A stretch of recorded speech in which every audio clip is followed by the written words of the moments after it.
Petugas Pusat Vulkanologi dan Mitigasi Bencana Geologi atau PVMBG terus melaksanakan pemantauan aktivitas vulkanik Gunung Anak Krakatau. Sementara sepekan pasca tsunami Selat Sunda, jumlah korban meninggal dunia di Banten telah mencapai 246 orang. Informasi selengkapnya kita akan bergabung dengan Taris Hirziman di Pandeglang, Banten dan Muhammad Reisa dari RSUD Berkah Pandeglang, Banten. Kita ke Taris terlebih dahulu. Taris, bagaimana perkembangan aktivitas Gunung Anak Krakatau siang ini bisa Anda sampaikan? Ya, Ani dan juga Egan, untuk aktivitas Gunung Anak Krakatau masih terus dipantau oleh petugas Pusat Vulkanologi dan Mitigasi Bencana Geologi atau PVMBG di sejumlah pos pantau yang ada, dan salah satunya di pos Sertung yang terdapat di Kabupaten Pandeglang ini, di mana dalam kurun waktu 6 jam terakhir terhitung sejak pukul 12 malam tadi sampai dengan pukul 6 pagi tadi tercatat ada sebanyak 43 kali letusan dengan amplitudo antara 10 sampai dengan 25 mm, dan ini terjadi dalam durasi 80 hingga 160 detik. Akan tetapi untuk suara dentuman dari Gunung Anak Krakatau sudah tidak terdengar lagi di pos pantau Gunung Api Anak Krakatau yang ada di Pandeglang ini.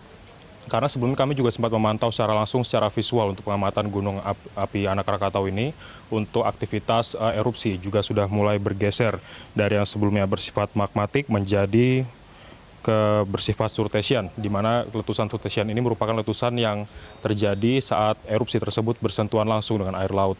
Dan secara visual pun untuk gambaran atau bentuk Gunung Anak Krakatau sendiri juga sudah tidak terlihat atau bisa terbilang datar begitu, tetapi masih terpantau adanya aktivitas vulkanik, dan ini masih terus dipantau oleh petugas PVMBG yang ada di sejumlah pos pantau yang terletak di sekitar Gunung Anak Krakatau ini. Sementara untuk peralatan pengamatan sendiri pun sudah disiapkan, termasuk seismograf dan juga pengamatan melalui citra satelit secara visual, dan juga untuk sejumlah alat juga rencananya akan dipasang di sekitar areal Gunung Berapi Anak Krakatau. Namun ini masih melihat bagaimana situasi ke depannya, karena untuk saat ini status Gunung Anak Krakatau masih ditetapkan pada level 3 atau siaga, dan kemudian masyarakat pun diminta untuk menghindari radius zona 5 km dari puncak Gunung Anak Krakatau itu sendiri sampai nantinya ada pemberitahuan lebih lanjut melihat dari hasil perkembangan pemantauan terhadap aktivitas vulkanik Gunung Anak Krakatau ini.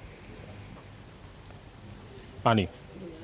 Ya, Taris, sepekan sudah bencana ini terjadi. Bagaimana penanganan terhadap para korban tsunami dan juga gelombang tinggi yang hingga saat ini masih mengungsi?